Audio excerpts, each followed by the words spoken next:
Добро утро! Искам първо да благодаря на организаторите, че ме поканиха да водя тази тема. За мен темата за смъртта е, може би, най-важната тема изобщо, която може да подхванем. И на второ място да благодаря на вас, че станахте, дойдохте. Не е лесно, знам от опит. Но както тази сутрин се шегувах вкъщи, много по-добре е да станеш, когато си гост, отколкото когато си лектор, защото ние идваме по-рано. А организаторите пък сигурно тук нощуват. В началото искам да ви помоля за нещо. Темата е тежка и емоционална.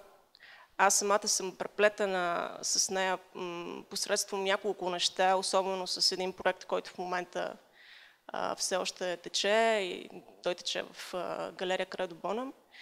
И най-вероятно, може би някъде ще се така развълнувам прекалено много, за да говоря, но се надявам, че това ще ми го простите. Така. В началото искам да ви задам един въпрос. Какво ще направите с този ден, днес, 23 ноември, 24, пардон, петък, ако знаете, че този ден ще ви е последен? Не ми отговаряйте сега на този въпрос, нека просто остане във вас. Калина, може ли само една кърпичка, че е там отзад? Че на всичкото отгоре съм настинала. Да, ето тук.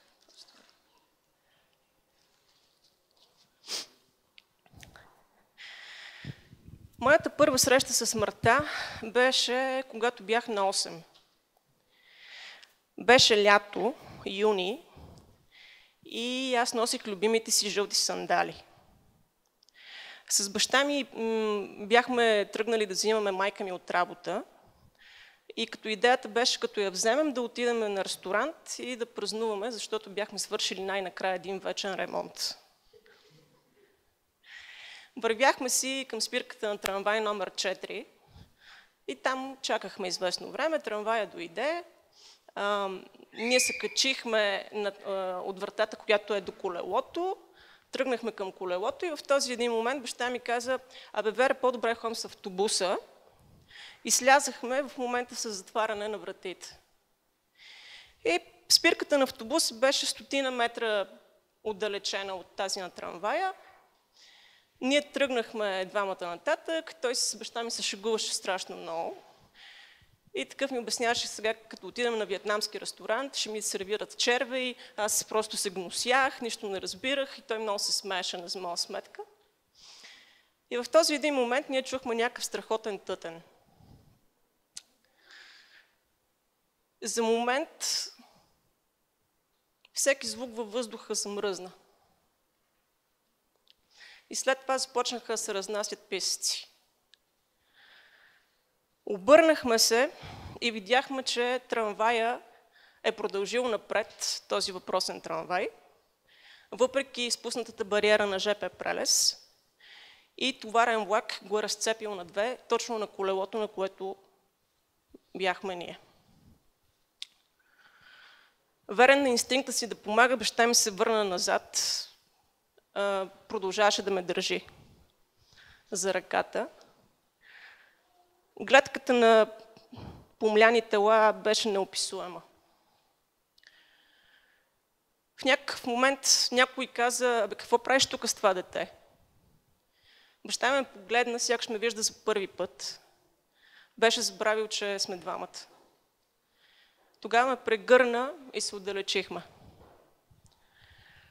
Онова, което никога не можах да забравя, е гледката на една жена, която не издаваше никакъв звук, беше жива. Просто беше изпаднала в шок, беше спала и просто седеше и гледаше краката си, които наполовина бяха от едната страна на влаковата линия, а на половина от другата. Мисля, че няколко месеца населяваха в съня ми червените й обувки. Години по-късно разбрах, че катастрофата е причинена по вина на ватмана, че в нея на място са починали 10 човека и че има още 28 ранени. Не си мислете, че нещо много осъзнато научих от тази случка. Нито даже така си давах сметка колко близко сме били с баща ми до смъртта. Аз бях дете, можех да чувствам и да задавам въпроси и това е всичко. Струва ми се обаче, че това, което се случи тогава, пусна някакви корени в мен и ме тласкаше без да знам в някакви различни посоки. Доста време след това, вече в гимназията, докато правих портрети на приятелите си доста злополучно, така признавам, с един стар лентов зенит, попаднах на една книга на римския философ Сенека. Това е сборник с писма към неговия приятел Луцилий и сборникът се казва "Нравствени писма към Луцилий". Вярвам, че тази сутрин всеки е получил едно писмо. Това е първото писмо от сборника и в него темата е смъртта. Това писмо съм го чела стотици пъти. Мога да ви го цитирам. Не изцяло, но така доста подробно. Това писмо и този сборник бяха много голям двигател за мене към това да уча философия. И то в някакъв момент, в който всички очакваха да се насоча към журналистиката, защото аз от малка съм детето, което иска да става журналист. Вероятно знаете, че според мнозина древногръцки и древноримски философи, изучаването на тази дисциплина е подготовката към края, т.е. как да приемем края си. Разбира се, философията е много добра в това да концептуализира всеки един важен за нас въпрос. Така някакси да го отдалечава от нас, да го слага в едно абстрактно поле и там много да се разсъждава. И може да ми вярвате, че ако се бяхме видяли преди 10 години, сигурно до утре можех да ви разсъждавам на темата на смъртта. Само че всяко разсъждение и всеки опит за абстракция просто се разбиват на прах, когато се сблъскаме челно със смъртта. Когато разберем колко е близо до нас и колко е истинска, и когато се пресегне към нас и нашите близки. Тогава вече разсъжденията не важат. Моята голяма втора среща със смъртта, определям я като такава, въпреки че междувременно се случваха някакви смърти на родственици, но голямата ми втора среща със смъртта беше когато бях на 29. Тогава ми откриха 10 см киста в далака и първият лекар, който видя това, директно ми каза, че това е рак. Спомням си, че ме обхвана някакъв страхотен ужас, просто ме стисна тук нещо за гърдите и не ме пусна. Не можеше да ме пусне. Не знаех изобщо как да реагирам на това. Оказа се, че не е рак, но трябваше да минат 3 седмици, докато разбера това със сигурност. Накрая ми извадиха далака и от тогава съм без този орган. Ако се чудите за какво отговаря далака, той произвежда бели кръвни телца и филтрира кръвта. Тоест това, което получих като наследство от това, че нямам далак вече, е факта, че се изморява много по-бързо и много по-лесно и много по-рано ми се доспива. Което пък е повод за най-близките ми приятели да се шегуват с това, като ми изпращат някакви мейли от рода на "Родена съм да бъда дива до към 9-9:30".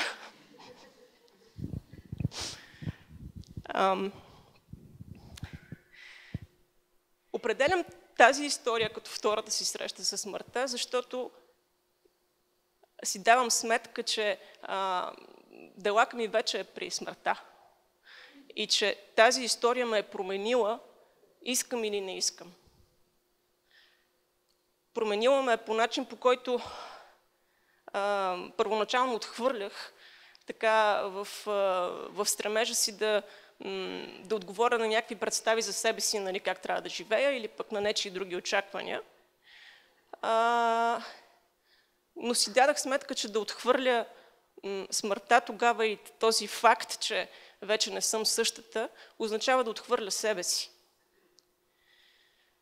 И въпреки опитите ми да го правя известно време, накрая с годините се научих както да се приемам такава каквато съм, така и да пускам очакванията на другите по течението.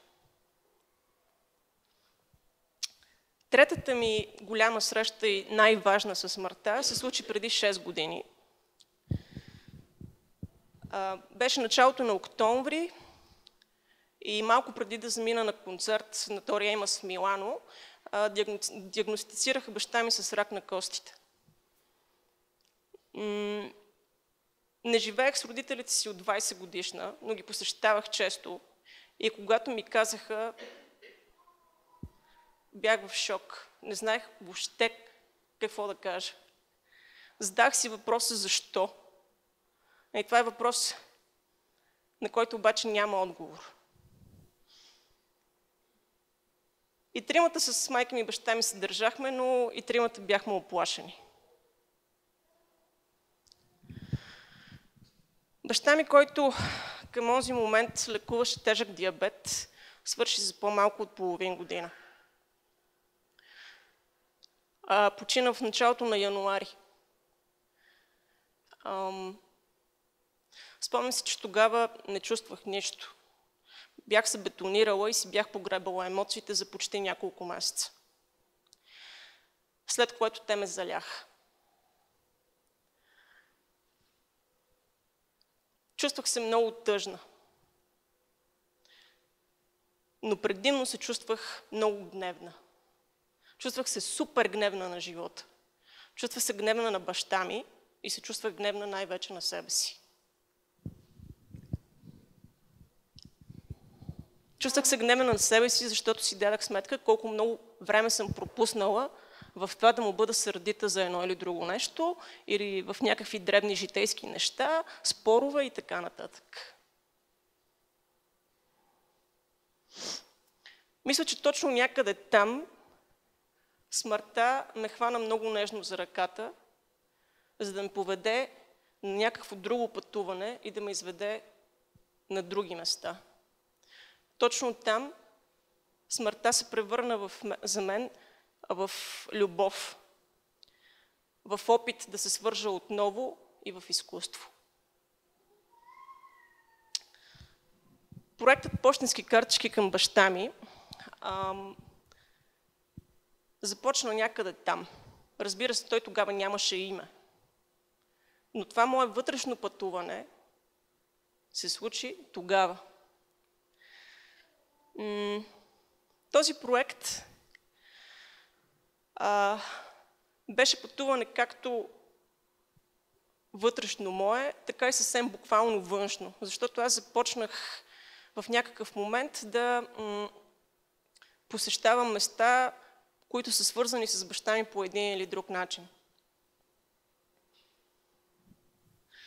В някакъв момент след това започнах да снимам тези места. Проектът е може би на около 4 години. И в началото, когато започнах да снимам тези места, снимките бяха по-скоро много буквални и бъбриви, но с времето ставаха много по-метафорични.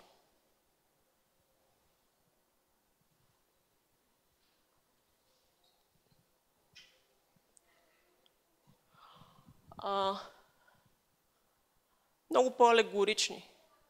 Ставаха нещо, което е много тих разговор с моя баща.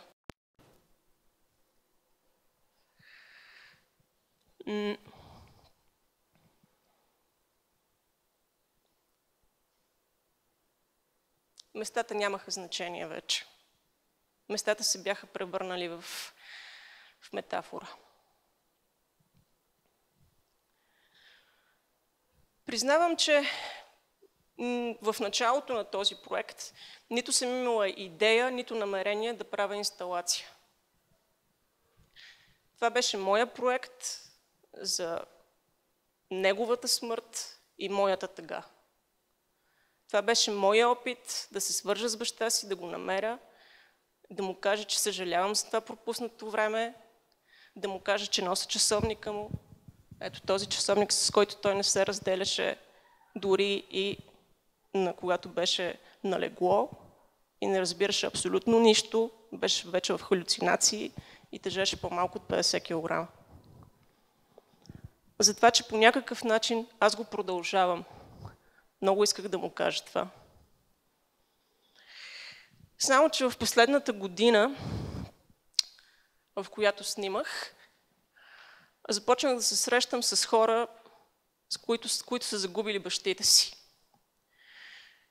И всеки ми разказваше своята история. Някои от хората вече ми бяха приятели, с други станахме такива. Всяка история беше много лична и много различна. Но това, което беше сходно и което ни обединяваше, беше сходното усещане на болка, сходното усещане на тъга и безусловно сходното усещане за пропуснатото време. Тогава си дадах сметка, че може би скръбта ни и смъртта изобщо е едно поле, което трябва да има обособено пространство, в което да не се чувстваме сами. Едно пространство, което би ни позволило да продължиме този разговор с баща си или да го започнем, ако изобщо не е съществувал преди това. Точно в този момент, една вечер, бяхме с Яна Тавание, която ми е приятел от много години. Тя знаеше за този проект отдавна, защото нейният баща също почина, също от рак, и беше много навътре в темата и се вълнуваше колкото мен. Тогава аз си казах, че нещо трябва, още нещо трябва, искам нещо да направя. Искам да направя това пространство. Тогава тя каза, защо не направиш инсталация. Подхвърли ми тази идея, аз я взех и разработих я по начин, по който така бях уверена, че ще работи и ще бъде лично. И така пощенски картички към баща ми се превърна в това, което е днес, в Кредо. 9 фотографии, които са част от много повече, които ще бъдат публикувани отделно. И една инсталация, която представлява стена, на която хората закачат своите послания към бащите си върху картички, които предварително са отпечатани. Много съм щастлива от факта, че ние заедно може да продължим това пространство на инсталация днес тук. Ето в онзи куп, който сте видяли на влизане, има картички и ако усетите тази нужда и този порив да оставите нещо, моля да го направите. След това те ще бъдат събрани и обединени.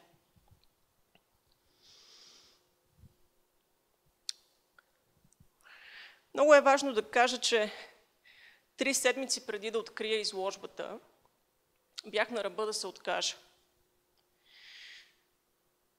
Тогава видях много ясно, че каквото и да направя, каквото и да снимам, абсолютно каквото и да снимам и произведа като някакъв продукт, който е външен на мен, не мога да сложа това равенство между този външен материален артефакт на изкуство и своята дълбока вътрешна болка и празнота. Не мога да сложа равенство. Но тогава си дадах сметка обаче, че може би това равенство не е необходимо. Достатъчно е да опитвам. Да опитвам аз, да опитваш ти, да опитваме всички.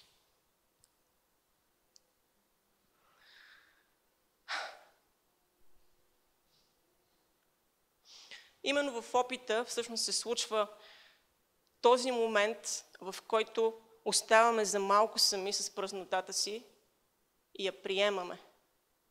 Точно в този момент се случва това приемане на смъртта. Той е много малък момент. Може да ви се стори, че даже не се случва изобщо, но го има. В този момент аз си дадах сметка, че точно смъртта е нещото, което ще ни накара да оценим живота. Да го живеем, приоритизирайки спрямо важните за нас неща. Смъртта населява това пространство, което опитах да направя с проекта "Пощенски картички към баща ми". Смъртта и скръбта. В това пространство съм аз. В това пространство обаче е и Лили.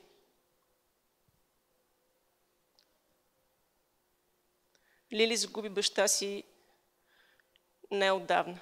Мисля, че миналата година. Това е един от хората, с които се запознах тази година, докато снимам.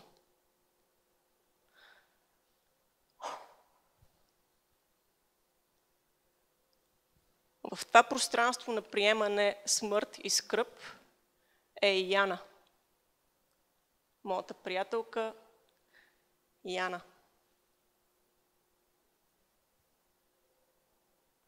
Баща ѝ почина преди, мисля, 4 години.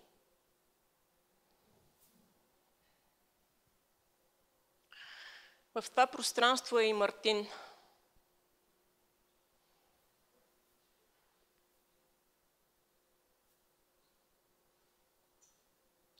В това пространство са много хора, които познавам или не познавам.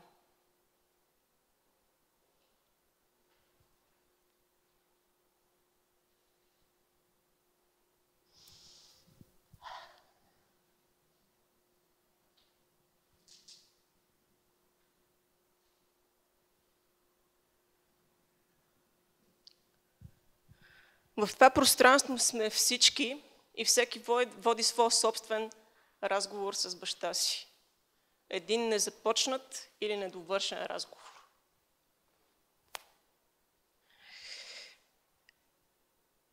Днес се радвам, че не се отказах преди 3 седмици и тази радост всъщност я изпитах още на откриването. На откриването дойдоха около 200 човека, но независимо от това, имах усещането, че в галерията сме само двама. Че там съм само аз и моя баща. Че там е само Лили с нейния баща, Яна с нейния баща, ти с твоя баща, тя с неговия баща, нейния баща и така нататък. В това пространство всеки беше сам с баща си, но бяхме всички заедно, всеки със всеки. Онова, което ми направи впечатление е, че хората започнаха не само да пишат до починалите си бащи, защото на откриването оставиха може би около 30 картички. Половината от тях бяха към хора, които вече са си отишли, а другата половина бяха към бащи, които все още са живи. Онова, което се случи след това, е, че в последвалите 2 седмици от откриването, буквално всеки ден с мен се свързват хора, познати или непознати, които ми разказват някаква история за загуба. Обикновено е свързана с бащата, но не е задължително да бъде такава, се оказа. Това, което обединява тези хора с тяхните писма или дори телефонни обаждания, е усещането за някакво събуждане, което те са получили следствие на този проект.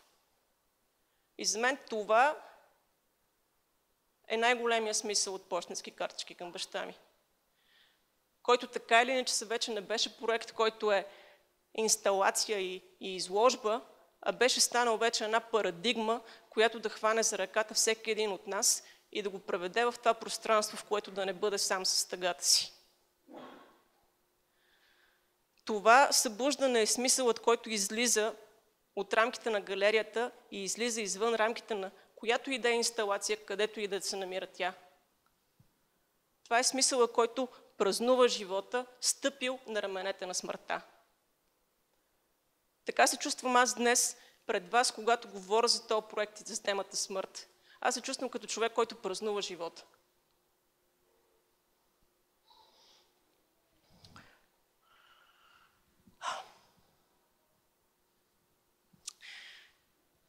Живеем в свят, в който всяка една система, било то религиозна, социална, научна, каквато си искате, ни предлага своята версия за смъртта. Всяка една система ни предлага както версията си за смъртта, така и ни дава някакво лекарство, някакъв вид начин да излезем безболезнено от този изход и да ни преведе към някакъв тип безсмъртие. Аз не съм дошла тук днес да ви казвам коя система да изберете и коя ще ви спаси. Дори ако ме питате мене, не трябва да отнасяме спасението към нещо, което е отвъд смъртта. Защото смъртта е окончателна точка.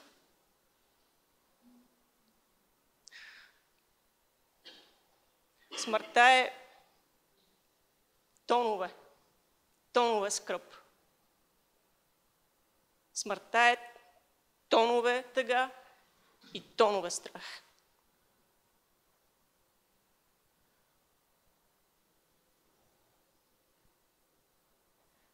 Едновременно с това обаче смъртта е наш приятел.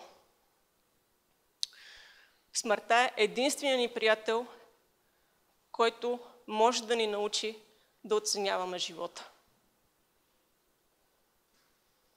Защото единствено безусловният край може да ни научи да живеем днес. Така че аз съм благодарна на смъртта. Въпреки болката и тъгата. Аз съм благодарна на смъртта за това, че ме учи как да живея и за това, че заради моя страх към нея, невъзможно е да се лиша от него, но точно този страх ме кара да творя, тъй като всяко творчество е опит за лекуване. Въобще, каквото и да правим в този живот, ние лекуваме себе си. Смъртта ме кара да се стрема към красотата.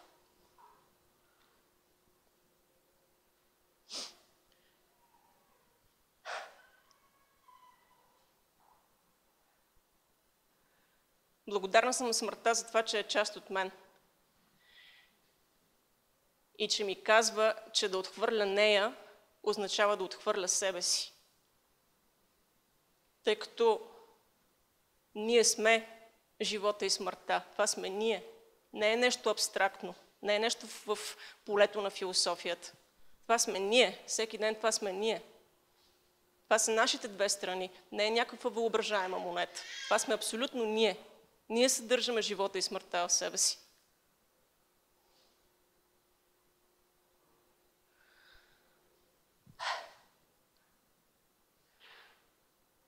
Въпреки невъзможността ми да избягам от страха от смъртта, който всъщност не е страх от смъртта, е страх от страданието. Защото смъртта е, както казваше Сенека, смъртта или не идва, или не остава всъщност. Но да спрем да се страхуваме е невъзможно. Ние се страхуваме от страданието в края, страхуваме се да не изгубим усещането за достоинство. Това съм го виждала. Видях го в баща си, видях го в други хора.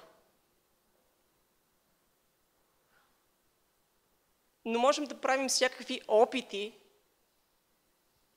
да живеем по-добре с този страх, приемайки смъртта като много естествена част от нас.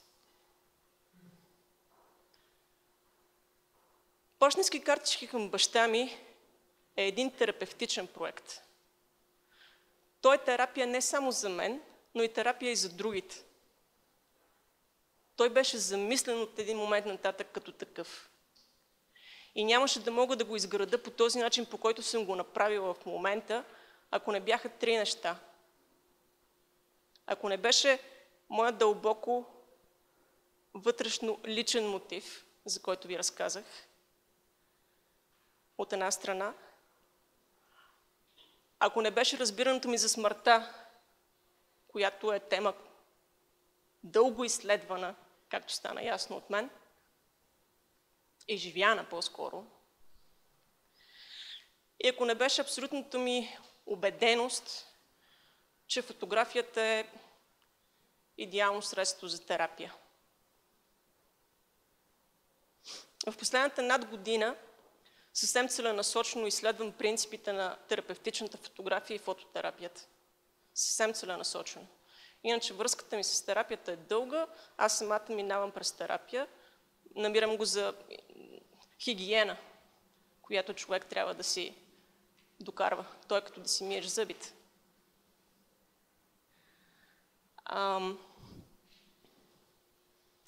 Та изследвайки тези принципи на терапевтичната фотография, някои от техниките на тези принципи съм ги взела и съм ги вкарала в фотоуикендите, които правя, които вероятно познавате. Разбира се, снимките са деца на реалността. Това е ясно. Обаче точно фотографията оставя едно огромно поле за интерпретация и това е най-съществената роля. Защото фотографията е нашата история. Това е моята история, това е твоята история, това е твоята история. Ние проектираме себе си в снимките, които гледаме. Затова една фотография за мен означава едно, за тебе друго. Това е нещо крайно субективно.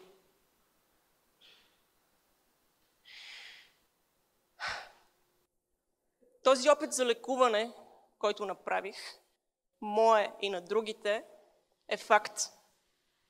Този опит тече. Това събуждане, което другите разбраха, е безусловно. Друго нещо безусловно е, че изкуството, аз вярвам в това, изкуството е онова средство, чрез което можем да живеем смъртта още днес и да я приемем по-добре. Много се надявам, че някой ден в здравните заведения у нас изкуството ще намери своето полагащо се място. Защото вярвам, че правейки някакъв тип изкуство на края на живота, и особено фотография, която не е толкова сложно, защото понякога хората не могат да вдигнат даже едно косъмче в края си, нали, не могат да рисуват. Но вярвам, че всякакъв вид изкуство в края запазва, така помага на хората да запазят достоинството си. Много вярвам в това. И аз ще продължа да опитвам да правя тези неща и много се надявам, че някой ден някой ще направи същото за мен.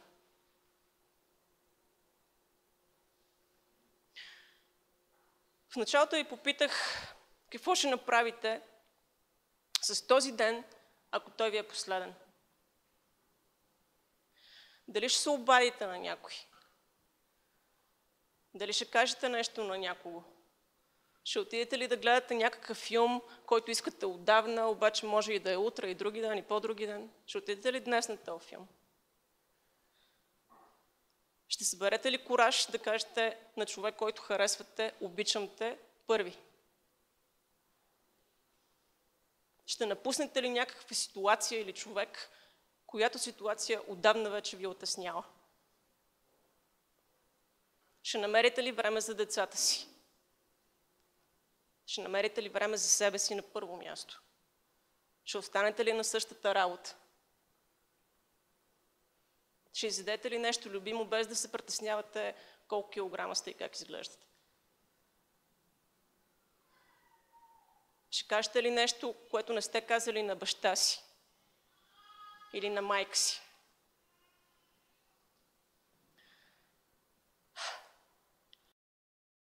Много искам да запомните две неща от тази сутрин. Първото е, че безусловната истина е, че нямаме време да отлагаме живота. Повярвайте ми, ако се тръгнете с нещо, тръгнете си с това. И второто нещо, с което искам да си тръгнете, е предложението ми да направим поне едно важно нещо за нас още днес. Благодаря ви.